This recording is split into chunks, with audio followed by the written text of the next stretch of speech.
देखने सुनने वालों को अस्सलाम वालेकुम वरहमतुल्लाहि वबरकातुहू।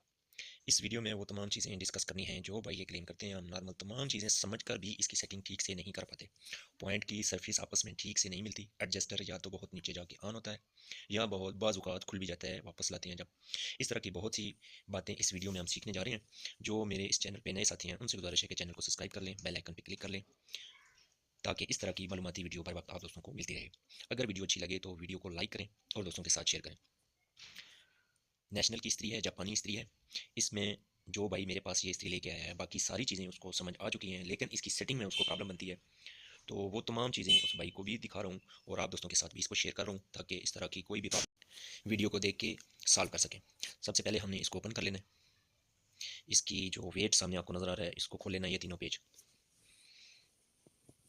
शायद आज की वीडियो थोड़ी सी लंबी हो जाए, लेकिन डिटेल से मैंने एक एक चीज़ को डिस्कस करना है ताकि किसी तरह का भी कोई प्रॉब्लम आपको फेस ना करना पड़े। अभी इसी कंडीशन में इसको गौर से देखें कि इसमें कौन सी ऐसी चीज़ थी जिसकी वजह से इसकी सेटिंग नहीं हो पा रही। सबसे पहले हमने नॉर्मल टेस्ट लैंप पे सीरीज सर्किट पे इसको चेक कर लेना है। इसके जो एलिमेंट लगा हुआ है इसको चेक कर लेना है, वो तो क्लियर है, वो ठीक है। शार्टी चेक कर लेनी है। ये सबसे पहले स्टेप बाय स्टेप आपने इस तरह की चीज़ें चेक करनी। शार्टी का मसला नहीं है। अब ये देखें, ये जो इसकी थर्मोस्टेट की जो एडजस्टर है, ये बिल्कुल नीचे चला गया, यानी इसकी ऊपर एक दो चूड़ियाँ बाकी हैं, नीचे चला गया। अब इसको गौर से देखना है और ये देखना है कि कैसे इसकी सेटिंग प्रॉपर तरीके से होती है। मैं कोशिश करूंगा कि जूम करके आप लोगों को आसानी के साथ समझ आ सके। ये जो पतरी आपको नज़र आ रही है नीचे वाली, ये देखें बहुत ज़्यादा नीचे जा चुकी है और इसका जो थर्मोस्टेट का जो पेज है वो काफ़ी हद तक नीचे जा चुका है। इसको सबसे पहले ये करना है कि इसके नीचे जो एक दो चूड़ियाँ आपने छोड़ देनी है, तीन छोड़ देनी है, चार छोड़ देनी है, ज़्यादा जितनी आपको ऊपर नज़र आ रहा है इससे से भी थोड़ा सा कम। आप इसको रिवर्स लेके आएँ, एंटी क्लॉक घुमा के वापस लेके आएँ और वीडियो को और से देखें। ये यहाँ पे आके इसको छोड़ देना है। इसके बाद हमने देखना है नीचे वाली जो पतरी है उसके अंदर स्प्रिंग नमा जो तार होती है, स्प्रिंग का जो काम करती है, ये देखें ये चीज़। अब ये पतरी इसको टच होनी चाहिए, ये नीचे है। अब इसको हमने कैसे इसको एडजस्ट करना है वो गौर से देखें आप। दोनों पेचों को, पीछे बैक वाला एक पेच लगा होता है और ये जो इसकी फिटिंग की पेच की फिटिंग होती है वो भी खोल लेनी है और ये देख लेना है। ये नॉर्मल हालत में अब ये दोनों पॉइंट दूर दूर है, ठीक है। अब हमको इसको ऐसे तरीके से एडजस्ट करना है, हाथों की मदद से और प्लास की मदद से इसकी सर्फिस को आपस में बैलेंस करके मजबूती के साथ प्लास से दबाएं इसको। ये आप गौर से देखें, इसलिए मैंने इसको जूम किया और हाथों उंगलियों को देखते हुए आपने इसको ऐसे ही एडजस्ट करना है जैसा आप वीडियो में देख रहे हैं। कोशिश करें। अच्छा, दूसरा ये जहन में रखें कि ये मशक करने से आएगा। बाकी चीज़ें सारी जो लर्नर हैं उनके लिए ये वीडियो, बाकी सारी चीज़ें काबू में आ जाती हैं, लेकिन बार बार की मशक से, एक बार दो बार तीन बार इस तरह आपकी मशक होगी तो सारी चीज़ें आपको। अब ये देखें, ये अपनी जगह पे बैठ गया, ये चीज़ आनी चाहिए इसमें।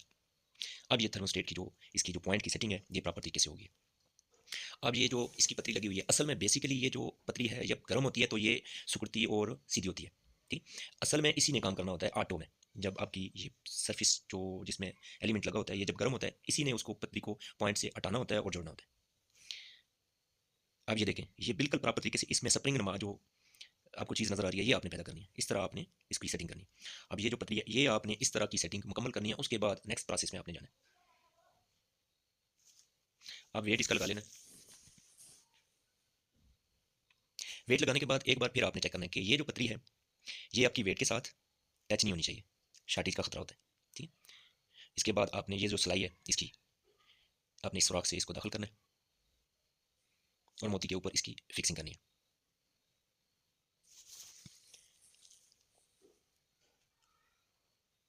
और प्रॉपर तरीके से इसको बिठाना है। बिठा के फिर आपने एक बार फिर दोबारा इस सिलाई की मदद से आपने चेक करना है कि आपकी पतरी प्रॉपर तरीके से वर्किंग कर रही है। अब ये इसके हैंडल में भी एक प्रॉब्लम है, इसको भी आपने देखना है कि कैसे इसको सॉल्व करना है।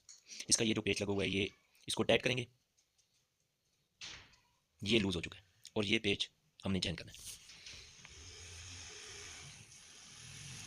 इससे थोड़ी मोटी चूड़ी और इतनी ज़्यादा मोटी ना हो कि आपका जो इसकी बेस है जहाँ पे ये पेच की फिक्सिंग होती है वो उसकी चूड़ी उसकी जो सरफेस है वो ख़राब ना हो। इतना ज़्यादा भी टाइट नहीं करना और इतना कम भी नहीं। अब ये प्रॉपर अपनी जगह पे सेट हो चुका। अब ये जो छोटे छोटे दो नक्के हैं, एक तो बिल्कुल उतर चुका है, ये आप देख सकते हैं। दूसरा भी जो है वो क्रैक हो चुका है, इसको भी हमने रिपेयर करना है। वो भी आपको दिखाते हैं कि उसका बेहतरीन टिप्स आपको दूंगा कि कैसे आपने इसको रिपेयर करना है। एल्फी की मदद से आपने इसको जोड़ लेना है, क्योंकि एल्फी इसको रोकेगी नहीं। इसमें हम एक और चीज़ भी यूज़ करेंगे, वो भी आपने देखनी है कि वो किस तरह हमने यूज़ करनी।